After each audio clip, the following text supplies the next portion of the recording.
comes the sun, doo-doo-doo-doo. Here comes the sun, and I say it's all right.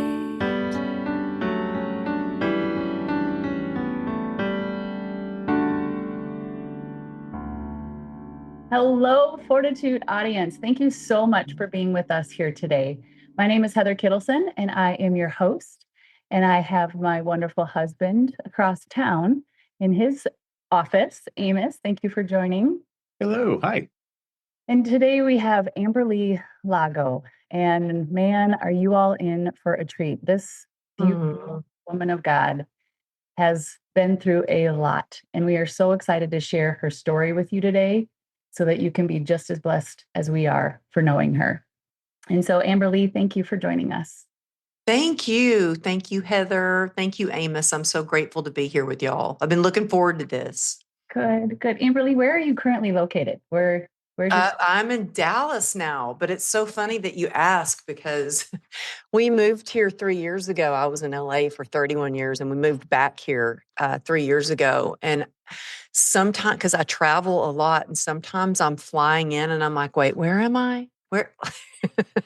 Because I feel like I've been here 3 years, but I still don't really know where everything is because I'm usually in my office or on the road to an event or something. And so yeah, but we are in Dallas. We're actually 20 miles outside of Dallas. We live on a little bit of land, and you pull out of our neighborhood and there's cows and horses, which was a big difference coming from LA. Yeah, I'll say no cows or horses in downtown LA as far as I know. No. Definitely Lots of Starbucks. Right. Amberly, when you say we, it's your husband, Johnny, and you have two daughters, beautiful daughters, right? Savannah and Ruby Lee, right? Yes. Thank you. So my oldest daughter, she's going to be 30 soon. And next month she'll be 30. I can't believe, like, how does that happen? How does time go so fast? And right now she's in Africa and she's studying infectious disease. She's at Yale, finishing her PhD at Yale, which is a big deal because I didn't go to college. So I'm super proud that she got into Yale. And then my 17-year-old Ruby Lee is still home. She's going off to college next year. She wants to stay in Texas, but she is my mini-me. We have so much fun together. And then my hubby is retired and he loves retired life. And he got me a little pup. Her name's Nugget. She's a golden doodle. And I think he so badly wants her to be like his dog. But she's mine. She's my little shadow. And he at night, like when I go to bed, I'll usually go to bed before him and I'll get up to go to bed and she follows me everywhere and he'll be holding on to her collar. So she'll stay with him and she'll start crying. I'm like, nope, she's my dog. She knows when it's time to go to bed. So yeah, she's right outside my office door. And as soon as she hears me stop talking, she'll start crying. But at least she doesn't cry like when I'm talking. She knows to open the door like I'm finished with Zoom or whatever. And so, yeah, so it's well trained. She is. Well, Amberly, I normally ask you to tell our audience a little bit, but I want to read your bio. I don't ever read people's bios, but as I was reading it, I was like, she ain't going to say half of this about herself because you're so humble. So I just want to read a short, quick bio of some things that you have done and accomplished. And so you are an internationally renowned speaker on grit, resilience, and human connection, inspiring others to find strength and joy through life's challenges. Amberly has captivated audience at global corporations like Lululemon, Google, Athleta, and Herbalife. And your TEDx talk has over hundreds of thousands of views worldwide. And that is not those are not small things. And so I was reading that this morning and I went, man, like, and she's hanging out with me today. Oh, well, I'm hanging out. I get to hang out with you. Are you kidding me? Like Amos was saying, I need to take a number, stand in line when I'm back in Sioux Falls so I get to talk to you. You need your own security. That's the truth. Yeah. So I think it's because, Amberly, and this is what we're going to get into today, is that there is such a genuine love for people. Like there's a reason that people, like Amos will say, flock to me. And it's not me. They're flocking to the Holy Spirit and the joy that just exudes from us. Like that is like taking ourselves out of it and giving him all the glory for what we have been given, right? Like that's such a powerful thing. And so I want our audience to make sure and hear that you also have that same sort of belief system, right? Like you and I talked about that when I met you.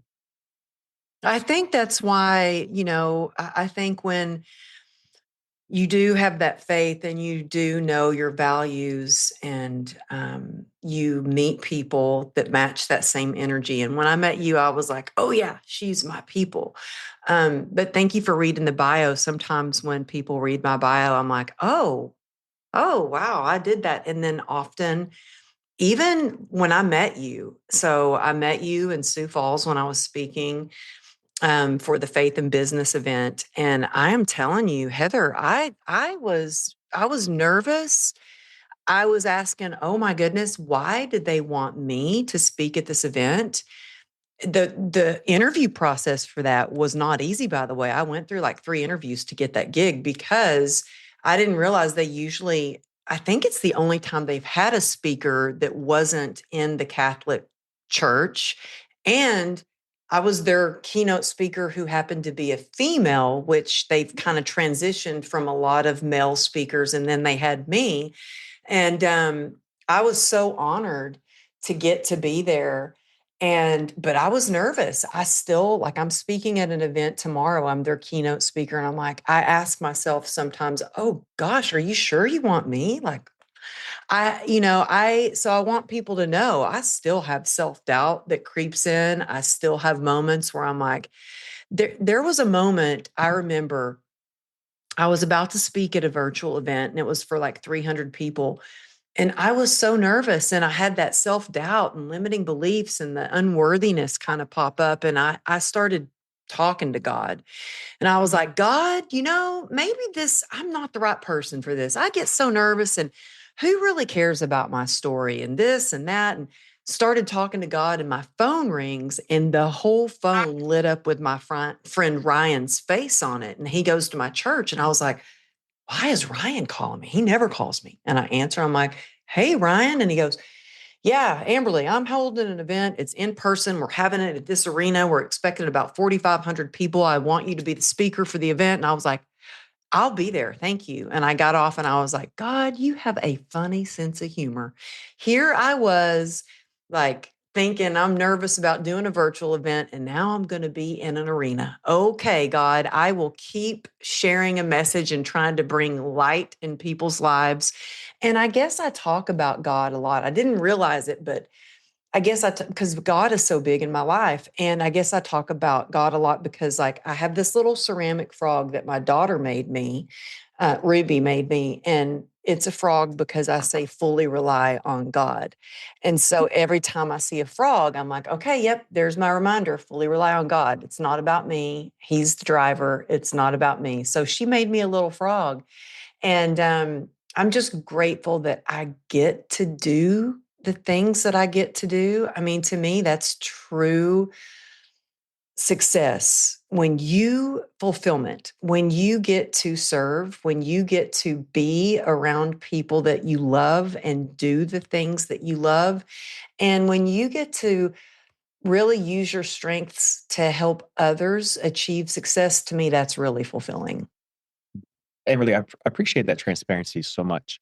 How often do you go through those feelings of nervousness? Oh my goodness, every day. Oh, is that so every day? Oh, every day. Well, you're in good company then. Well, I tell people, I've always told my clients this, do something that scares you every day. Yeah. And so I'm big on sticky notes. I have sticky notes on my desk. Oh, we're kindred spirits. You have no idea. There's so many. Oh, I love Dozens. it. I love it. But you know what? I feel like it's not easy. If it were easy, everybody'd be doing it, you know, but it takes a decision that you want more, you want to make an impact, you want to do something bigger.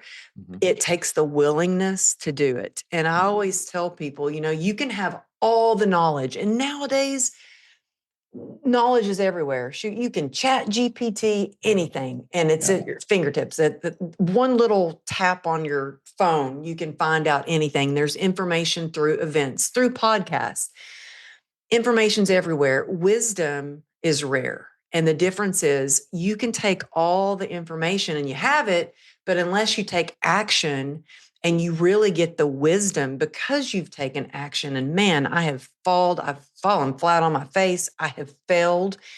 And that's how I've learned some wisdom, is because I have just messed up a lot. But you know what? It's because I've taken action. And when we take that action is when we get the wisdom, and then we can really grow. That's so true. What do you say to that person who is hard on themselves because they haven't taken that action and they don't know how to take that action? Maybe they're going through analysis paralysis. Maybe they're going through fear, but they know they need to take some next step. And they hear this, but they go, "Yeah, I'm still stuck. I don't know what to do." What do you say to that person? Well, a couple of things. Like, I think sometimes when we feel stuck, we can write down and really think about what we're doing. What is moving the needle towards my business, my goals? What is making a difference in my life? And that could be in your health, it could be your business, it could be your relationships. If you don't know what's moving the needle, then you can say, okay, well, what are the things that I don't need to be doing? And you can make a list of things that you don't need to be doing. Maybe you don't need to be scrolling on Instagram. Don't consume, but create. Maybe it's calls that you're making, but why are you making those calls? It's maybe even you don't need to have those thoughts. Like, how can you nip the negative thoughts right away? And so if you don't know how to get unstuck, you know what is keeping you stuck. And if you can start eliminating those things. But also, I like to share that it's really important to set, you know, yes, you have that big goal, but bring it in a little bit closer so you can block out the noise, and so you can start to take small steps in that direction. And I like to share, for instance, like when I was bedridden. So I had a motorcycle accident and I was in the hospital the first time for 3 months. And when I got out of the hospital, I was in we had a hospital set up in the middle of the living room because I was still bedridden. I had a bedpan beside me. I wanted so badly to run a marathon again, but I couldn't even stand up on my own. I couldn't even get down the hallway to use the bathroom on my own. And so if I would have only focused on running marathons, I probably would still be stuck in a hospital bed. Instead, I focused first on just being able to lift my leg up. And I had a physical therapist that would come over to the house 5 days a week. And the first time she came over, she said, lift your leg up off the bed. And I couldn't even lift my right leg that was crushed off the bed. And I thought, oh, wow, am I paralyzed? Is it not going to lift? So my goal at first was not to run a marathon. My goal was I wanted to be able to stand upright on crutches long enough to get right down the hallway to use the bathroom on my own. And that seems kind of crazy, but that was my goal. And so I would stand up literally. My goal was, okay, I can lift my leg up. Then my goal was, okay, I can stand up on crutches for 1 second. And it was literally 1 second. And the pain was so excruciating that I would have to lay down. I'd have tears running down my face, and I'd hold my leg up to let the blood come back down out of the bottom of my leg. Then it was, okay, tomorrow I'm standing up for 3 seconds. Then it was 5. Then it was 10. And I would literally stand up, not even weight bearing on that leg, but just to stand upright, and would have tears coming down. But every single day, I did what I could to get stronger in every single way, mentally, spiritually, emotionally, physically. I did everything that I could do. And I focused on those things that I could do instead of focusing on what I couldn't do. And that's what allowed me to eventually be able to walk on crutches long enough to get around the corner. Then that led me to, I could walk out the front door to get the mail. The mailbox was the second one. And then I wanted to be able to walk all the way down the block. And there was a brick wall that was in this like little shopping mall area.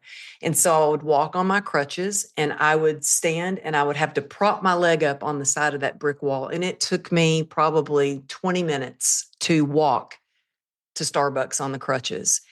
And that was a big deal. And I remember sitting at Starbucks and I was so happy. I was outside and I had my leg propped up on the other chair and I was meeting some friends. And there was this guy that walked by, and I used to be in the fitness industry for 26 years. And this guy used to be a trainer at the gym where I worked as well. And he walked by and he looked at me and he goes, "Oh my gosh, what happened to you?" And I said, "Oh, I was in a motorcycle accident." And he goes, "Oh, it's a good thing I didn't marry you because I would leave you." And I was like, wow, well, it's a good thing I never even went out on a date with you. And so when I say strengthen yourself mentally, spiritually, physically, all the things, because there were so many comments, not even just online, but in person. So many people looked at me and I did look bad. I looked like I had been through a war. But if I hadn't worked on myself in every possible way, every single day, that I could see where I might not ever want to leave the house again with comments like that. Mm-hmm. You said a couple of things that I really want to highlight. You're describing this mindset of the gap versus the gain. You're in the game every day. You've made it through the surgeries. You're alive. That's gain, right? You're not looking and you're not focusing on the gap in front of you. You're focusing on the little things you can do. I think it's amazing that you said, "I'm going to wait 24 hours to stand on my leg 2 more seconds." That's a very small goal. And you may think, "Oh, I actually need to make it for a minute tomorrow." No, just a goal. And then the compound effects, just like compound interest, over time, 2 seconds, an extra 2 seconds today, an extra 2 seconds 48 hours from now. That's huge. It's huge mindset. Yeah, it's so much about mindset. And I actually got in, well, not in trouble, but I had haters for the first time, which I was crushed. I had never experienced that. I remember I'd flown to Salt Lake City and I had just done an interview for the doctor's TV, and you'd think I'd be on top of the world. Oh my gosh, I'm on the doctor's TV. I was sitting in the makeup chair about to go on stage for this event, and I had tears running down my face. And my husband FaceTimed me, and he's like, "What's wrong? Aren't you excited? Like you just got off the doctor's TV. Now you're speaking at this event." And I was like, "Honey, I've got haters. They're just hating me." I was in a support group for CRPS, which is interesting because I'm speaking at the annual event for the biggest foundation for CRPS. That's the nerve disease I was diagnosed with. And I was in a private Facebook group with all these other people that had CRPS, and I thought those were my people. And on the doctor's TV, on media, they can shorten things, they can make it sound a certain way. Well, they cut out the part where I had tried every kind of treatment from ketamine infusions, Eastern, Western medicine. At one time, I was on 73 homeopathic pills and 11 prescription medications, 2 different surgeries or procedures to have a spinal stimulator. They left all that out and they just said, woman cures pain with her mind. Like her mindset cures pain. And I'm like, I didn't cure anything, but yeah, this is how I get through it. And the haters came out saying, "You can't get through pain with your mindset." And it was my husband, I was telling him that I had these haters and he said, "Congratulations." And I was like, "What do you mean congratulations?" He goes, "Congratulations." He goes, "That means you're getting your message out there." He goes, "And you know what? You're not going to be everybody's cup of tea." But it was a really good opportunity for me to go, okay, does this work for me? Is what I'm sharing actually work? And is it how I get through really hard days? I'm in pain every day right now. And I just had one of my clients who also happens to be diagnosed with CRPS. She goes, "Hey, Amberly, she just checked on me." She's like, "You're always checking on me. And I just realized I haven't checked on you. How are you doing?" And I messaged her back. I said, I'm having a good day. I said, I've got pain, but it's the usual amount. I know you get that. But it's so important when times like that come up and you might have some haters, that it's a good opportunity for you to believe in your message even more and to decide, no, I am going to share this because it's changed my life. So I want to help other people.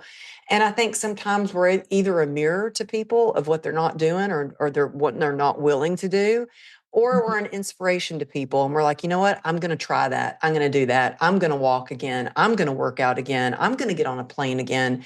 I'm going to go after my dreams. And so it's been a learning experience for sure. Your your whole story, like to come to where you are today, and you have this much joy and such a different perspective on life. Like, I love your pacer, and I love and we'll talk about that in a minute. And your acronyms of like HALT, some different ways that you every day like tune in, because Amberly, you've gone through a lot. My heart starts pounding when I just think about like how similar our stories have been. I didn't get into a motorcycle accident, but I definitely rode one and should have. I think about the times when we were out driving our motorcycles and we bar hopped. Like there's so many times you think about like um the the alcoholic piece that is very familiar and the same as ours. The sexual abuse that we went through, you had it at a younger age, and I had it at an older age. And then motorcycle, I was like, our kindred spirits and that pain and that suffering, and people go, "Oh my gosh, you have it all together." And I loved how you brought it back and said, in another podcast I listened to, like, people see what they see right now when they look at you, like this grit and this joy, and I'm an author and I'm on stage, like all this stuff. But the reality is every day you have to push through. It doesn't just like, you have to push through, and you have to work so hard on all of this because at any given minute that something else could come along. So your foundation is beautiful. And so I want to back up a little bit, Amberly, and I want our audience to actually hear the vulnerability of what you have walked through, like an SUV crushing your leg, 1% chance, 8 years old, that sweet little girl with your stepdad. I mean, just the continuous disappointment or hurt that you've gone through. Can you share a little bit of what that has done for you now, the Amberly that we're looking at today? Well, thank you. Thank you for that question. And oh my goodness, I can say I never had a drink and rode my motorcycle. I think that's actually, I became an alcoholic after my motorcycle accident, but I never rode my motorcycle and drank. I ran around with all the guys and we were going to bars. I was scared to drink and get on my motorcycle because I thought I will definitely crash. Yeah. I can barely stand up when I used to drink.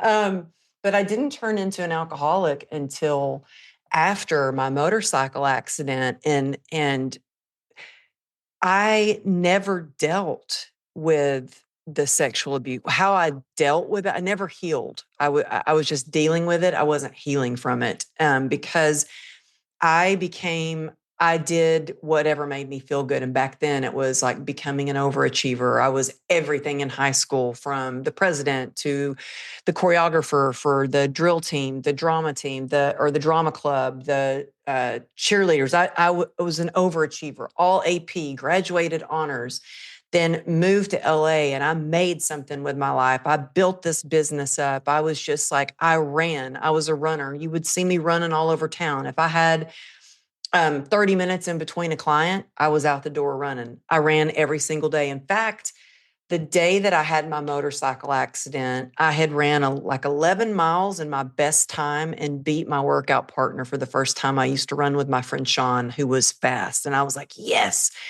So I just trained clients. I was feeling on top of the world.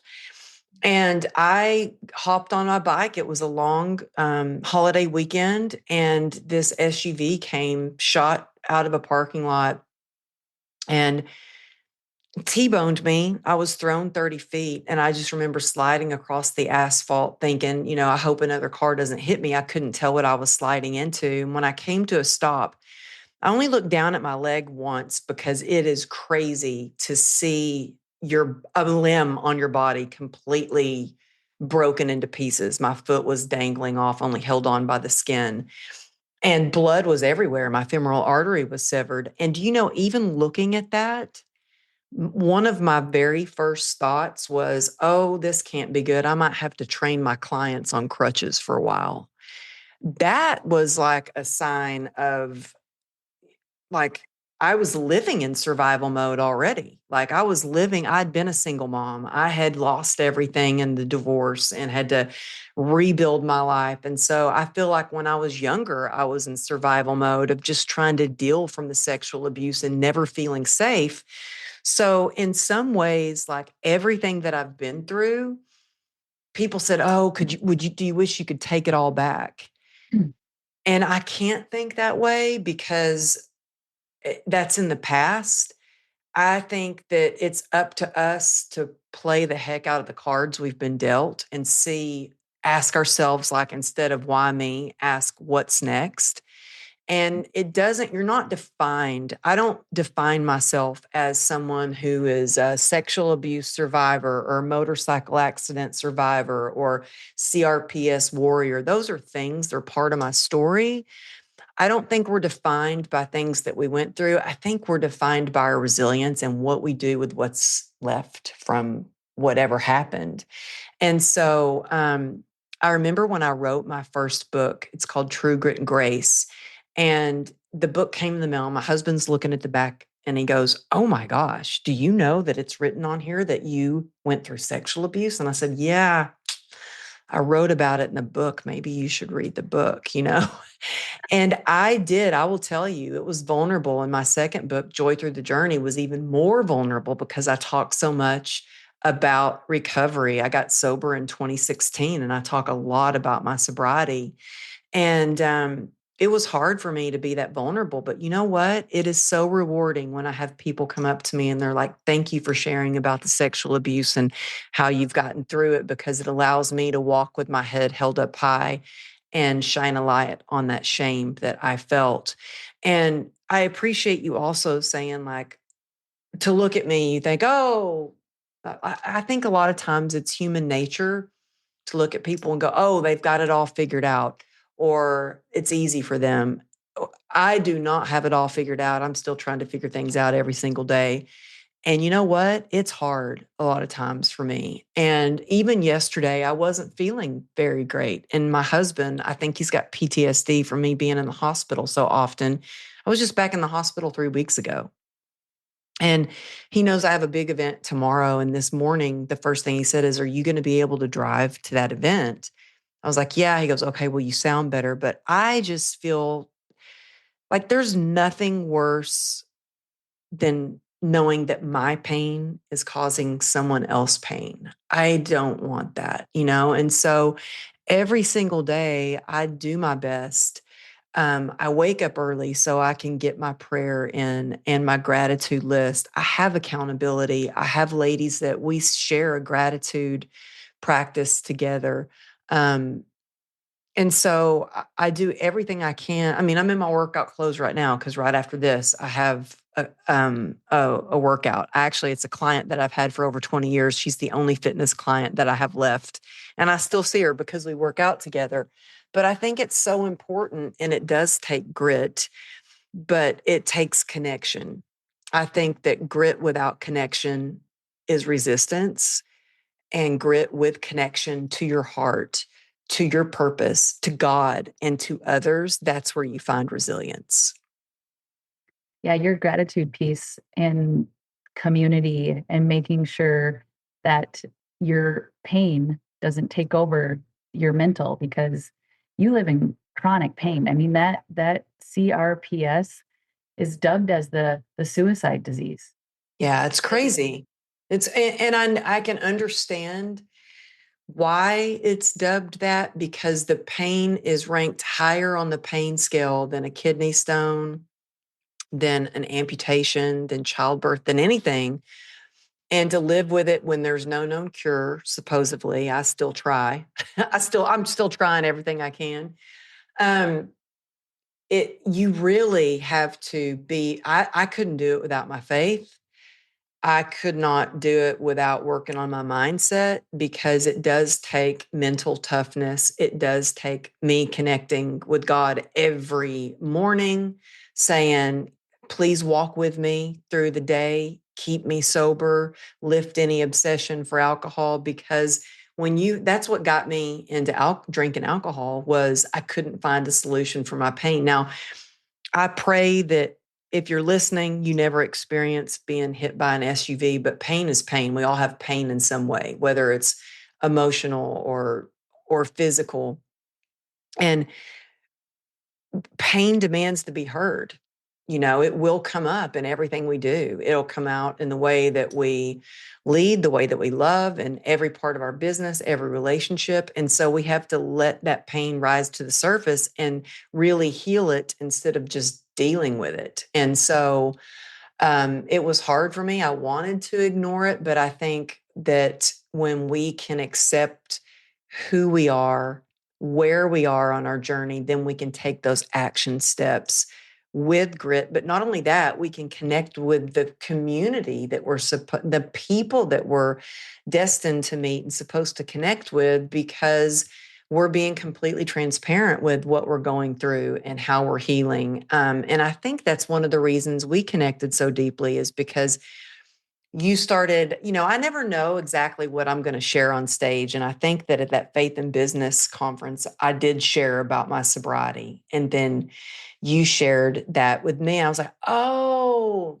no wonder you're my people. It's because even though we hadn't shared that in the very beginning, I feel like we had that connection, that same energy, very similar values, if not the same, and so that, I think, when we share something that might be vulnerable, it allows us to connect on a deeper level. It does. Hey, don't forget our sticky note connection. Exactly. I should just define for the audience what CRPS stands for: complex regional pain syndrome.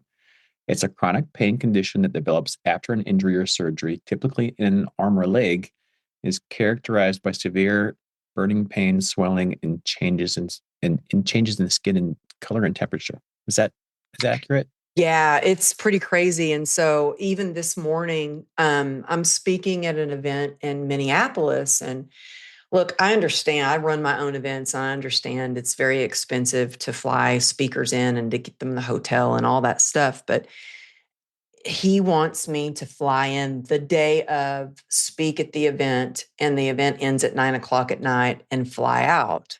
And it's not easy for me to admit this, but I had to message him and say, hey, I fly in the day before because my leg swells up like a balloon and I'm in excruciating pain when I get on a plane. And I'm going to, in order to show up to your event fully with good energy and be rested and really bring the energy to your event, I'm going to need to fly in the day before. And that's hard for me to admit, but I look at everything. I don't look at it. It's not about the money. Well, I had to shift that, actually. The more money that I make, the more I can pay people and help other people. And that kind of shifted that. But I measure things in energy, because I deal with excruciating pain on a daily basis. And there are things that flare me up pretty bad. I look at energy. How much energy is it going to take me to go to the mall and walk through the stores and go shopping with my daughter? That kills my leg, by the way. How much energy is it going to take? Because when you are dealing with any kind of pain, physical or emotional, mental, any kind of pain, it takes more energy. And so I measure things in energy, and I've had to get better about that, because what I would do is I would do back-to-back events and this, and then I would come home and I would not be able to get off the couch. I'd be in so much pain, and that's not fair to my family.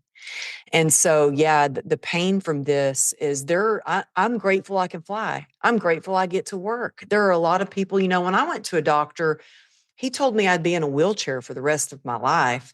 And he said I'd be permanently disabled. I'd never work again. And I was like, that's not the life I imagined for me. Now, there are some people that are in wheelchairs, nothing against wheelchairs. My little brother's been in a wheelchair his whole life. I love to dance. I love to work out. I love being on stage. You know why? Because I get to connect with the audience, and I get to hug their neck after I get off stage, and I get to talk to people, and I get to meet people like you. Mhm.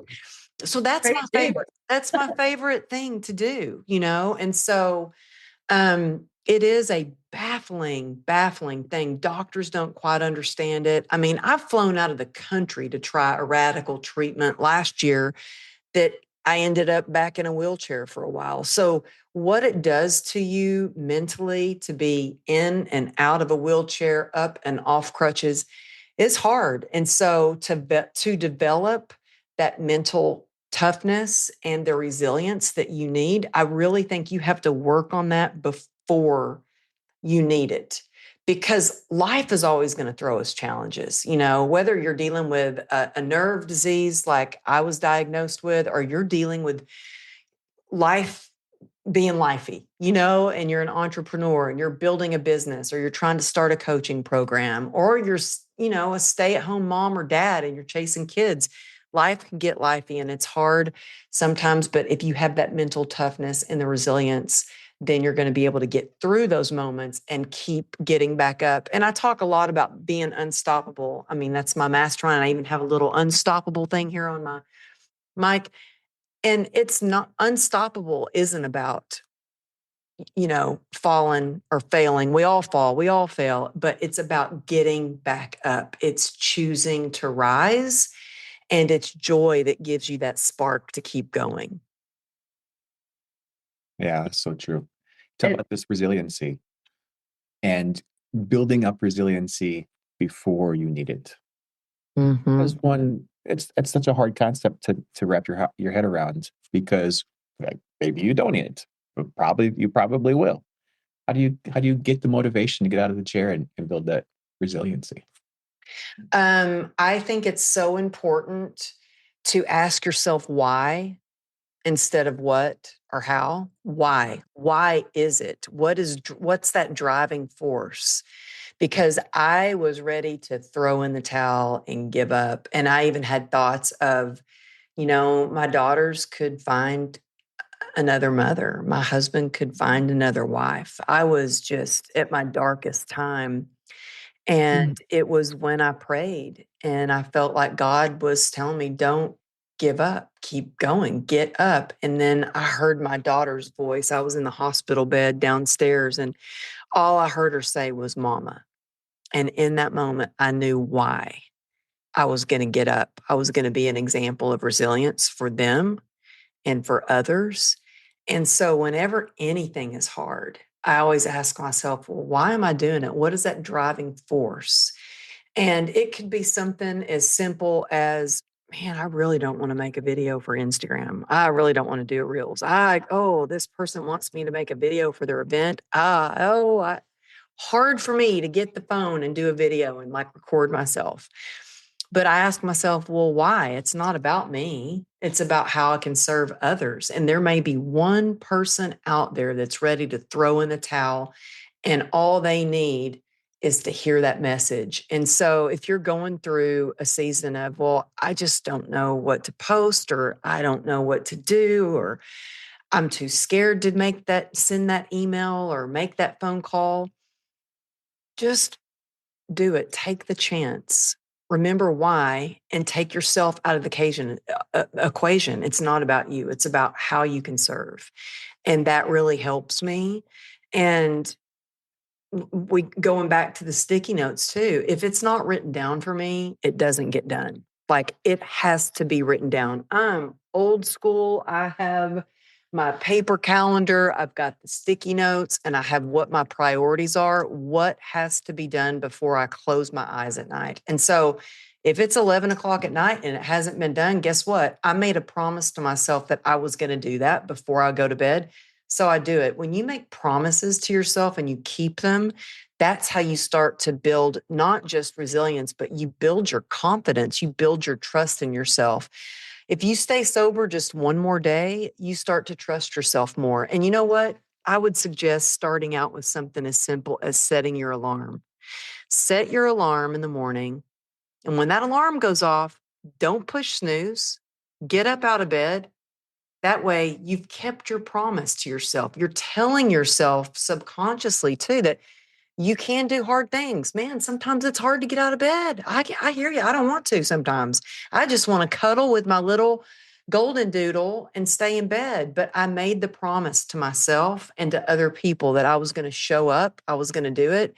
And trust and honesty is really the most important. I mean, that's my most important thing in relationships and my value. Like, I have got to trust myself. And I always keep my word. I don't know if that's a faith thing or a Texas thing where you are good. You do a handshake and you're good for it. That's how I want to be. Oh, Amberly. All right. I want to go to the hospital for a second.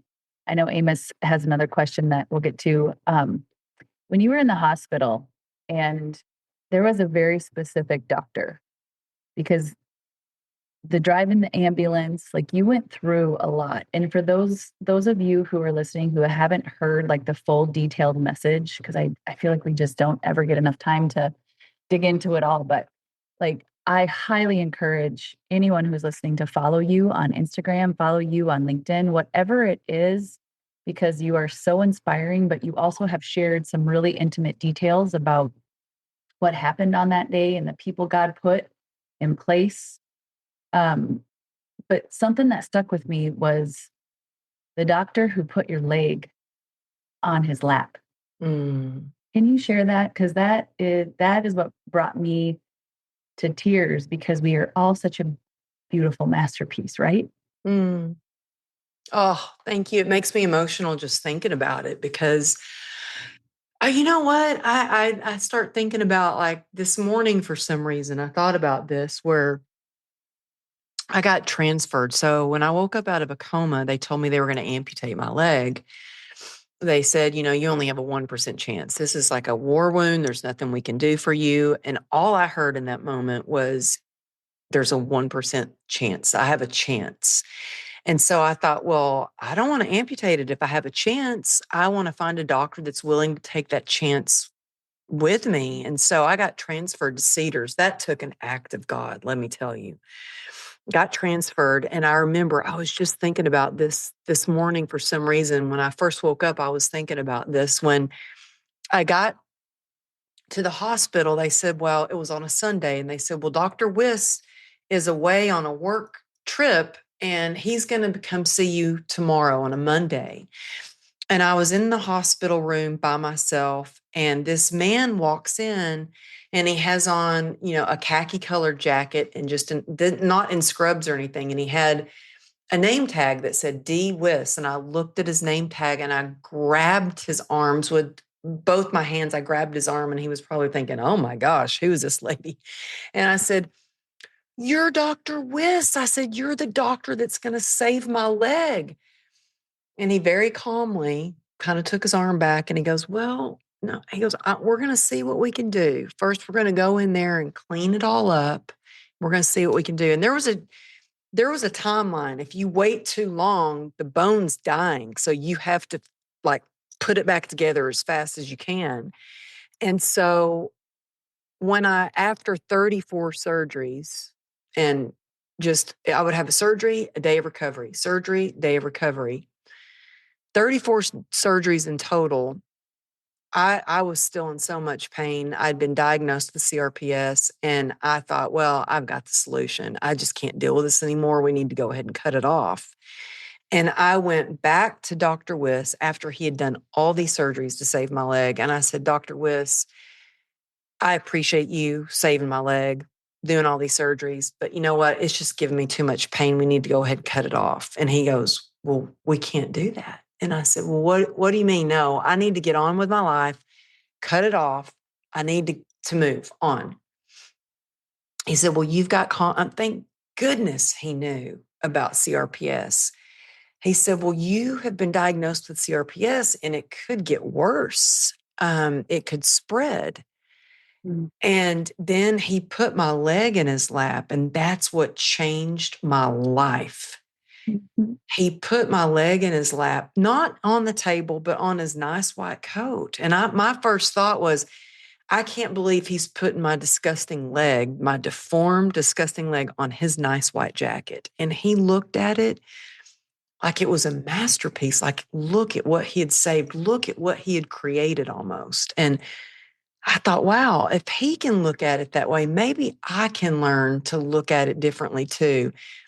And something in me just shifted. And it wasn't easy, but day by day, I started to accept all these scars and started to more than accept them, but look at them as not like, look at all these flaws, but look at how amazing the human spirit is, how the body heals, and look at, wow, these are victories. This is all I've overcome. This is like a badge of honor to have these scars, and look how I've healed. And it shifted everything. And I started being able to even wear shorts again and a skirt and walk on the beach in a bathing suit, showing the scars. And I feel like sometimes that's all we need is somebody to believe in us until we can believe in ourselves a little bit. And I believe that we are walking permission slips. You know, when we can love ourselves, we are a permission slip for others to love themselves. If we can show our scars and be proud of them, we can show that others can heal and wear those scars as a badge of honor. And sometimes those aren't visible scars. Sometimes those are scars that are deep wounds, like, you know, when you've been sexually abused or gone through hard things or physical or emotional abuse or been living with a narcissist, all of those things. But we heal what we reveal, and then we can go help others. The listeners who contact us the most are the ones who say, thank you for talking about shame and talking about the scars, because I carry so many. And because we carry so many, and because we feel like we haven't really stepped into our purpose or what God has called us to do, because we're stuck, right? We're stuck in that space. And so they'll say, thank you for sharing that vulnerable space and allowing me to come as I am with all of it. Mm-hmm. And that's what you provide also, is such a beautiful way of saying, like, yeah, this is an external, the scarring on my legs and the abuse that I've endured and the things, but we are all overcomers and we are all masterpieces. And to be able to come as we are and like accept people in their, just some of their deepest, darkest stuff, man, it is powerful, the healing that can happen. I wish more people would allow that space. I really do. We don't need to show up and pretend we got it together. We don't. Yeah, I really don't have it together. I mean, like I said, I'm learning as I go. And, you know, just a few weeks ago, I had my favorite time of the year is I held a retreat for my mastermind members at my house. I had been preparing for this. I had speakers that I flew in. I had the food order, the restaurant, the private event at the restaurant, the boat rented to go for a day on the lake. And I wasn't feeling good. And it was getting worse and getting worse. The morning of, it started getting really bad, like something wasn't right. I knew I was in pain, but it was more than I could handle. All of a sudden, I started getting really sick. Well, for me to go to the hospital, my husband knows it must be bad, because he was like, you don't look well. Like, you need to go to the hospital. I'm like, I am not going to the hospital. Well, I had to admit and be very vulnerable to the speaker that was there, to all these mastermind members that had come. And I said, hey, y'all, I'm really not feeling well. I have been looking forward to this but I am going to let Arjun take over. And they appreciated my honesty and vulnerability. And I ended up at the hospital. I had a kidney stone that I was passing that was causing a kidney infection. And here I was trying to grit it out and keep going. But this kidney stone, I wasn't even going to let a kidney stone stop me. And you know what? It was, instead of focusing on, I can't believe I missed my own retreat, like this is horrible, I focused on, wow, how blessed I am that I had two speakers that were like, we got this. I got it. We're going to run it. I'll do hot seats for you. We got this. Every mastermind member, it gave them the opportunity to show up also and be of service and carry on. It ended up, it wasn't the way I planned, but because of my honesty and vulnerability, it ended up, I think we grew even closer as a family. You know what I mean? And so I think that's so important. And I'm so grateful that you hold that space for people. And Heather, the things that I've heard you share are just so beautiful. You know, you've sent me clips of you speaking and your show. I've listened to episodes, and it's like, no wonder your listeners love you so much, is because you both are just so real and honest and authentic and just allow other people to do the same. Yeah. Thank you for that, Amberly. I feel like we're all on this journey together. And the more grace and love that we give one another, but not only that, accountability. Like we have to hold each other accountable, ourselves accountable, but be there for one another and ask for help when we need it. You did that. You did that multiple times, like what you just explained. And then also your friend you called that was in sobriety or in recovery, like just, we have to, because I didn't, and it almost killed me. Me too. You know, I think that if you can get anything from our whole conversation today, it's you don't have to do it alone. You're never alone. Reach out, ask for help. You can reach out to me, send me a DM on Instagram. I answer all my DMs at Amberly Lago Motivation, but I love when people reach out to me. And yeah, you don't have to do it alone. And, you know, I just put on my Instagram story the other day, is it hard for you to ask for help? Do you know, I looked at the polls, 97, I think it was 95 or 97% of the people said it was hard to ask for help. Yeah. It can save your life. It can save your life. And so many people want to be able to help. We all want to serve. We do. It's in us. It's God's DNA to serve others. And when we get to, man, you will get to see people light up. People light up to serve others. Oh, Amberly, this has been wonderful. Thank you for blessing our listeners. Thank you for sharing your story. I really cannot encourage everyone enough to follow you. You are a bright light. I mean, I have your book right here, the yellow. Like, everything about you is bright.